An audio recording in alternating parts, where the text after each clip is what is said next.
The second law. Make it attractive. In the 1940s, a Dutch scientist named Nico Tinbergen performed a series of experiments that transformed our understanding of what motivates us. Tinbergen, who eventually won a Nobel Prize for his work, was investigating herring gulls, the grey and white birds often seen flying along the seashores of North America. Adult herring gulls have a small red dot on their beak, and Tinbergen noticed that newly hatched chicks would peck this spot whenever they wanted food. To begin one experiment, he created a collection of fake cardboard beaks, just a head without a body. When the parents had flown away, he went over to the nest and offered these dummy beaks to the chicks. The beaks were obvious fakes, and he assumed the baby birds would reject them altogether. However, when the tiny gulls saw the red spot on the cardboard beak, they pecked away just as if it were attached to their own mother. They had a clear preference for those red spots, as if they had been genetically programmed at birth. Soon Tinbergen discovered that the bigger the red spot, the faster the chicks pecked. Eventually, he created a beak with 3 large red dots on it. When he placed it over the nest, the baby birds went crazy with delight. They pecked at the little red patches as if it was the greatest beak they had ever seen. Tinbergen and his colleagues discovered similar behavior in other animals. For example, the greylag goose is a ground-nesting bird. Occasionally, as the mother moves around on the nest, one of the eggs will roll out and settle on the grass nearby. Whenever this happens, the goose will waddle over to the egg and use its beak and neck to pull it back into the nest. Tinbergen discovered that the goose will pull any nearby round object, such as a billiard ball or a light bulb, back into the nest. The bigger the object, the greater their response. One goose even made a tremendous effort to roll a volleyball back and sit on top, like the baby gulls automatically pecking at red dots. The greylag goose was following an instinctive rule. When I see a round object nearby, I must roll it back into the nest. The bigger the round object, the harder I should try to get it. It's like the brain of each animal is preloaded with certain rules for behavior, and when it comes across an exaggerated version of that rule, it lights up like a Christmas tree. Scientists refer to these exaggerated cues as supernormal stimuli. A supernormal stimulus is a heightened version of reality, like a beak with 3 red dots or an egg the size of a volleyball, and it elicits a stronger response than usual. Humans are also prone to fall for exaggerated versions of reality. Junk food, for example, drives our reward systems into a frenzy. After spending hundreds of thousands of years hunting and foraging for food in the wild, the human brain has evolved to place a high value on salt, sugar, and fat. Such foods are often calorie-dense, and they were quite rare when our ancient ancestors were roaming the savannah. When you don't know where your next meal is coming from, eating as much as possible is an excellent strategy for survival. Today, however, we live in a calorie-rich environment. Food is abundant, but your brain continues to crave it like it is scarce, placing a high value on Salt, sugar, and fat is no longer advantageous to our health, but the craving persists because the brain's reward centers have not changed for approximately 50,000 years. The modern food industry relies on stretching our Paleolithic instincts beyond their evolutionary purpose. A primary goal of food science is to create products that are more attractive to consumers. Nearly every food in a bag, box, or jar has been enhanced in some way, if only with additional flavoring. Companies spend millions of dollars to discover the most satisfying level of crunch in a potato chip or the perfect amount of fizz in a soda. Entire departments are dedicated to optimizing how a product feels in your mouth, a quality known as orosensation. French fries, for example, are a potent combination. Golden brown and crunchy on the outside, light and smooth on the inside. Other processed foods enhance dynamic contrast, which refers to items with a combination of sensations, like crunchy and creamy. Imagine the gooiness of melted cheese on top of a crispy pizza crust, or the crunch of an Oreo cookie combined with its smooth center. With natural, unprocessed foods, you tend to experience the same sensations over and over. How's that 17th bite of kale taste? After a few minutes, your brain loses interest and you begin to feel full. But foods that are high in dynamic contrast keep the experience novel and interesting, encouraging you to eat more.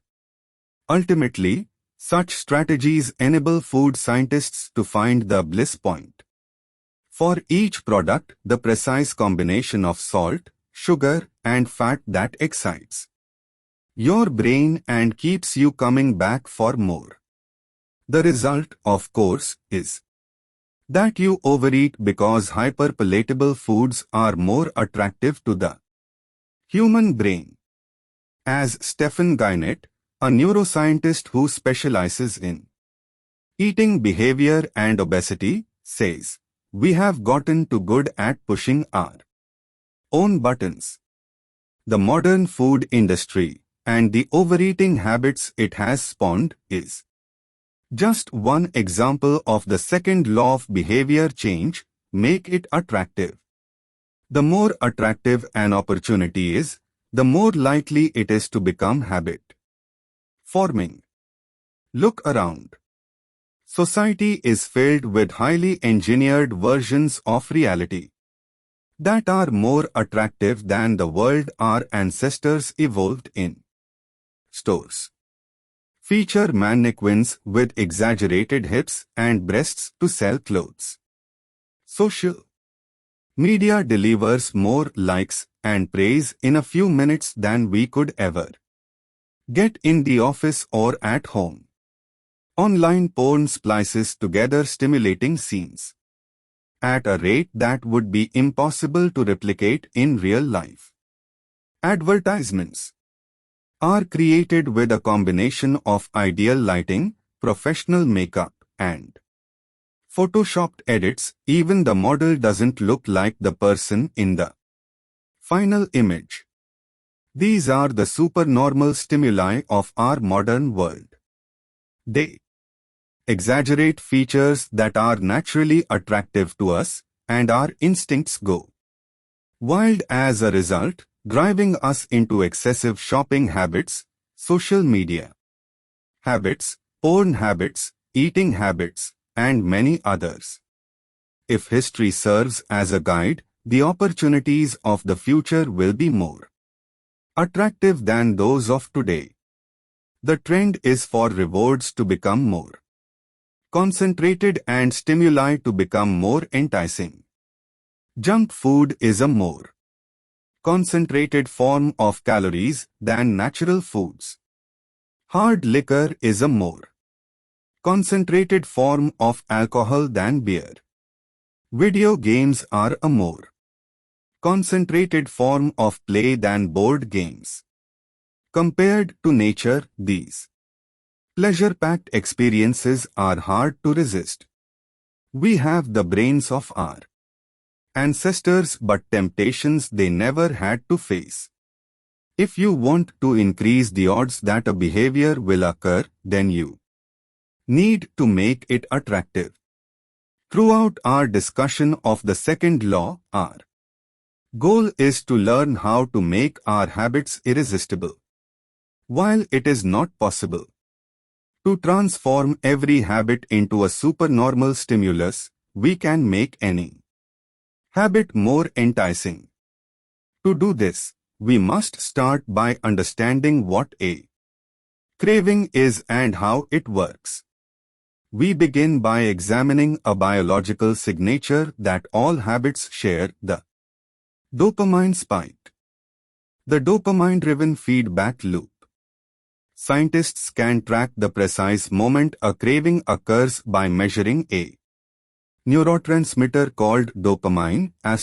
The importance of dopamine became apparent in 1954 when the neuroscientists James Olds and Peter Milner ran an experiment that revealed the neurological processes behind craving and desire. By implanting electrodes in the brains of rats, the researchers blocked the release of dopamine. To the surprise of the scientists, the rats lost all will to live. They wouldn't eat. They wouldn't have sex. They didn't crave anything. Within a few days, the animals died of thirst. In follow-up studies, other scientists also inhibited the dopamine releasing parts of the brain, but this time they squirted little droplets of sugar into the mouths of the dopamine-depleted rats. Their little rat faces lit up with pleasurable grins from the tasty substance. Even though dopamine was blocked, they liked the sugar just as much as before. They just didn't want it anymore. The ability to experience pleasure remained, but without dopamine, desire died. And without desire, action stopped. When other researchers reversed this process and flooded the reward system of the brain with dopamine, animals performed habits at breakneck speed. In one study, mice received a powerful hit of dopamine each time they poked their nose in a box. Within minutes, the mice developed a craving so strong they began poking their nose into the box 800 times per hour. Humans are not so different. The average slot machine player will spin the wheel 600 times per hour. Habits are a dopamine-driven feedback loop. Every behavior that is highly habit-forming, taking drugs, eating junk food, playing video games, browsing social media, is associated with higher levels of dopamine. The same can be said for our most basic habitual behaviors like eating food, drinking water, having sex, and interacting socially. For years, scientists assumed dopamine was all about pleasure, but now we know it plays a central role in many neurological processes, including motivation, learning and memory, punishment and aversion, and voluntary movement. When it comes to habits, the key takeaway is this: dopamine is released not only when you experience pleasure, but also when you anticipate it.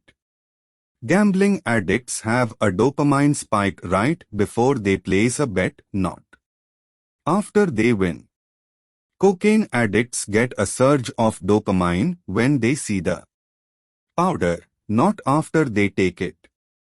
Whenever you predict that an opportunity will be rewarding, your levels of dopamine spike in anticipation.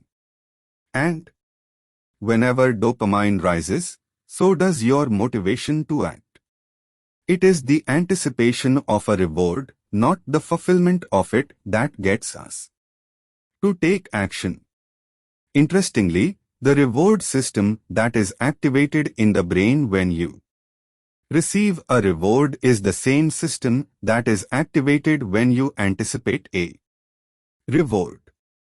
This is one reason the anticipation of an experience can often feel better than the attainment of it.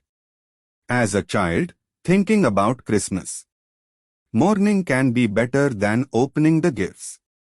As an adult, daydreaming about an upcoming vacation can be more enjoyable than actually being on vacation.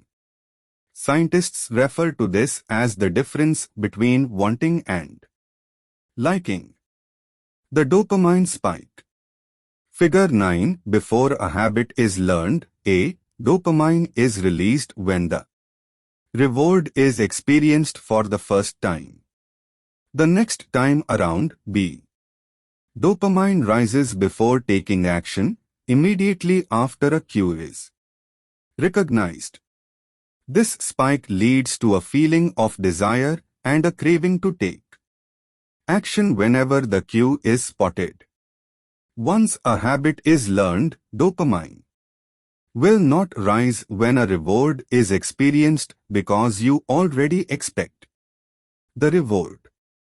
However, if you see a cue and expect a reward but do not get one, then dopamine will drop in disappointment. See the sensitivity of the dopamine response can clearly be seen when a reward is provided late. D. First, the cue is identified and dopamine rises as a craving builds. Next, a response is taken but the reward does not come as quickly as expected and dopamine begins to drop. Finally, when the reward comes a little later than you had hoped, dopamine spikes again. It is as if the brain is saying, "See, I knew I was right. Don't forget to repeat this action next time." Your brain has far more neural circuitry allocated for wanting rewards than for liking them. The wanting centers in the brain are large: the brain stem, the nucleus accumbens, the ventral tegmental area, the dorsal striatum, the amygdala, and portions of the prefrontal cortex. By comparison, the liking centers of the brain are much smaller. They are often referred to as hedonic hotspots and are distributed like tiny islands throughout the brain. For instance, researchers have found that 100% of the nucleus accumbens is activated during wanting. Meanwhile, only 10% of the structure is activated during liking. The fact that the brain allocates so much precious space to the regions responsible for craving and desire provides further evidence of the crucial role these processes play. Desire is the engine that drives behavior. Every action is taken because of the anticipation that precedes it. It is the craving that leads to the response. These insights reveal the importance of the second law of behavior change. We need to make our habits attractive because it is the expectation of a rewarding experience that motivates us to act in the first place. This is where a strategy known as temptation bundling comes into play. How to use temptation bundling to make your habits more attractive. Ronan Byrne, an electrical engineering student in Dublin, Ireland, enjoyed watching Netflix, but he also knew that he should exercise more often than he did. Putting his engineering skills to use, Byron hacked his stationery bike and connected it to his laptop and television. Then he wrote a computer program that would allow Netflix to run only if he was cycling at a certain speed. If he slowed down for too long, whatever show he was watching would pause until he started pedaling again. He was, in the words of one fan, eliminating obesity one Netflix binge at a time. He was also employing temptation bundling to make his exercise habit more attractive. Temptation bundling works by linking an action you want to do with an action you need to do. In Byron's case, he bundled watching Netflix, the thing he wanted to do, with riding his stationary bike, the thing he needed to do. Businesses are masters at temptation bundling. For instance, when the American Broadcasting Company, more commonly known as ABC, launched its Thursday night television lineup for the 2014 to 2015 season, they promoted temptation bundling on a massive scale. Every Thursday, the company would air 3 shows created by screenwriter Shonda Rhimes, Grey's Anatomy, Scandal, and How to Get Away with Murder. They branded it as Get on ABC. Get stands for Thank God It's Thursday. In addition to promoting the shows, ABC encouraged viewers to make popcorn, drink red wine, and enjoy the evening.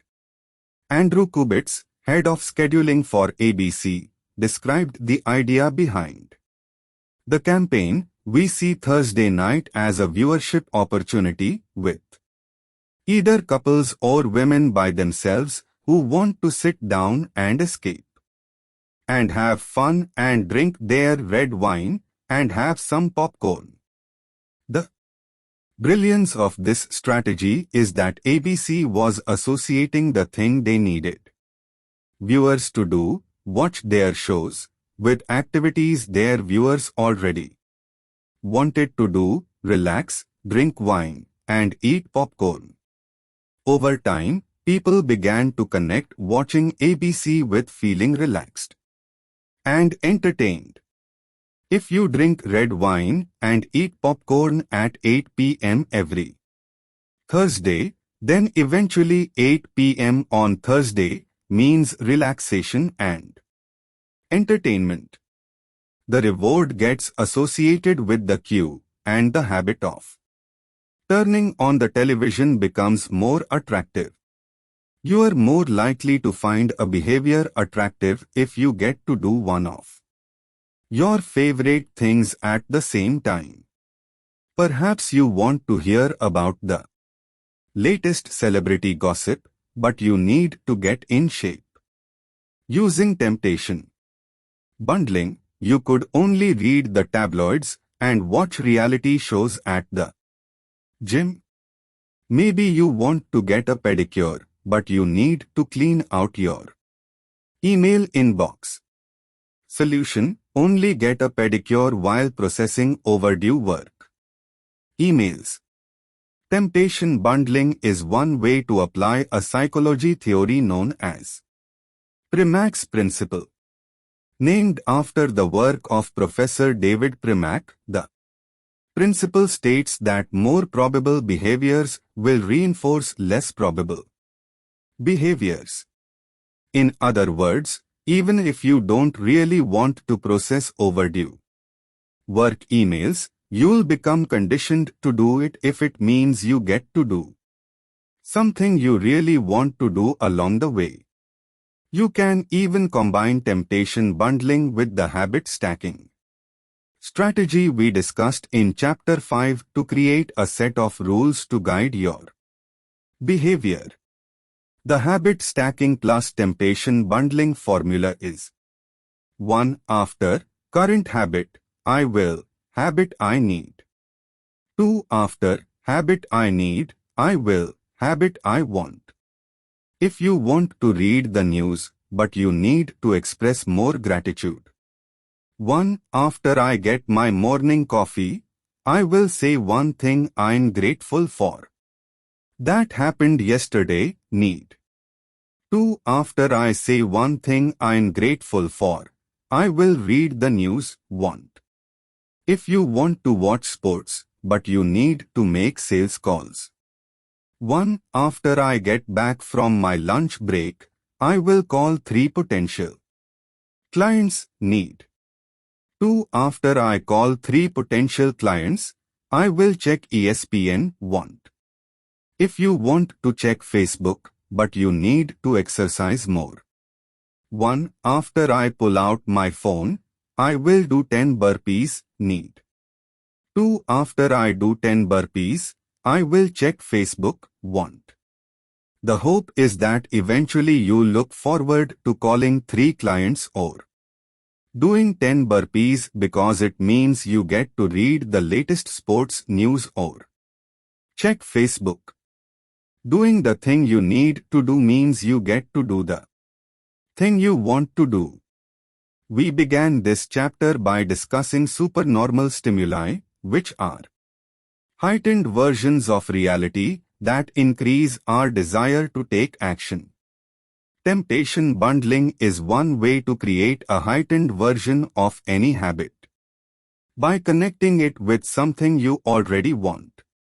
Engineering a truly irresistible habit is a hard task, but this simple strategy can be employed to make nearly any habit more attractive than it would be otherwise. Chapter Summary. The second law of behavior change is make it attractive. The more attractive an opportunity is, the more likely it is to become. Habit forming. Habits are a dopamine-driven feedback loop. When dopamine rises, so does our motivation to act. It is the anticipation of a reward, not the fulfillment of it, that gets us to take action. The greater the anticipation, the greater the dopamine spike. Temptation bundling is one way to make your habits more attractive. The strategy is to pair an action you want to do with an action you need to do.